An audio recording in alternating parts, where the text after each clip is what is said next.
A lot of people have heard about mental health, but they really don't know what it is. Okay, so mental health is a person's condition with regard to their psychological and emotional well-being.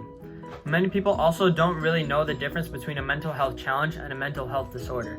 A mental health challenge is a short-term problem, while disorder is the culmination and development of these challenges so that they can form a long-term struggle that hinders an individual. 3 current health issues that many people deal with are anxiety, depression, and eating disorders. One statistic that surprised me about mental health was that 1 in 5 adults experience mental illnesses each year.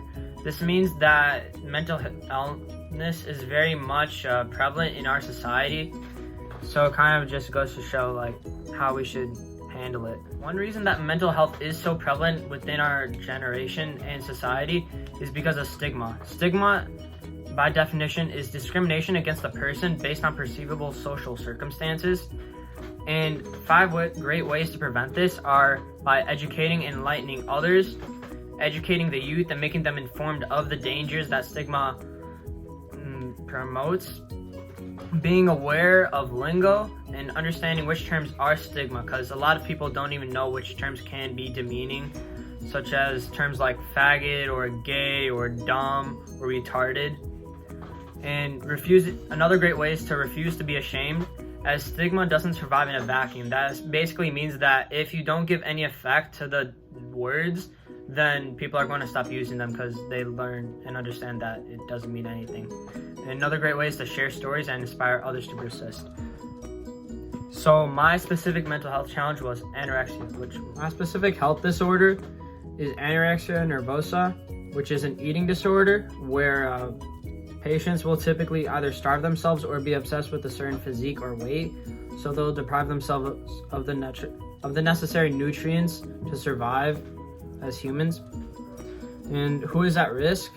Anyone can develop eating disorders, but it's most common in young adults and adolescents, or at least it first appears in young adults and adolescents. And this is often because this is the age group that is most concerned about their appearance or social acceptance, so they'll do things to try and be socially acceptable.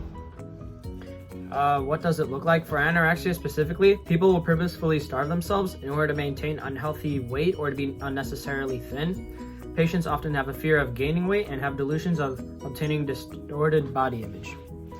And some of the criteria for diagnosing are to talk to a health care provider. Patients will have to pass a physical exam as well as a blood and urine test, and the medical history will be reviewed. And what can I do about it? Try and convince them to a healthier lifestyle, focus less on social image and acceptance, and to maintain a weight that they are comfortable with and that they can regulate. What do I need to watch out for? Well, people typically with anorexia will have substantially less eating in a short period of time. They'll have a weakened and unhealthy image that can be from brittle hair to dry skin to yellow teeth or etc. Low blood pressure and a weakness in physical strength. And some of the questions you can ask a person who is struggling with anorexia: in what ways has anorexia affected your relationship with yourself? Who in your life have you lost because anorexia rules demand so much of your time? How has anorexia benefited your life? And do you feel as if you need to maintain a certain weight?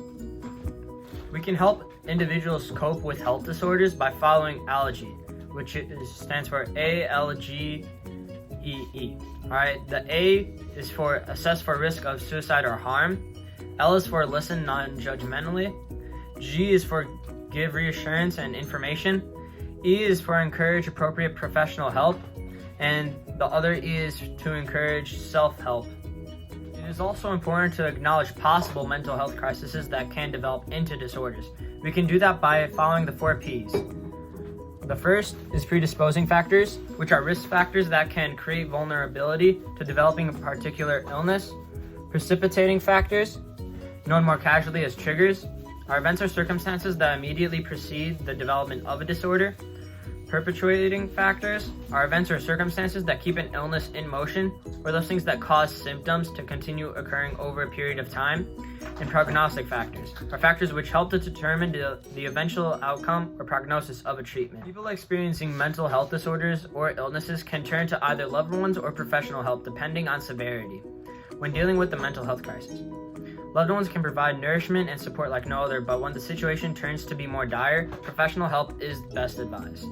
If this develops to be suicidally threatening, they can reach out to the suicide hotline at 800-273-8255.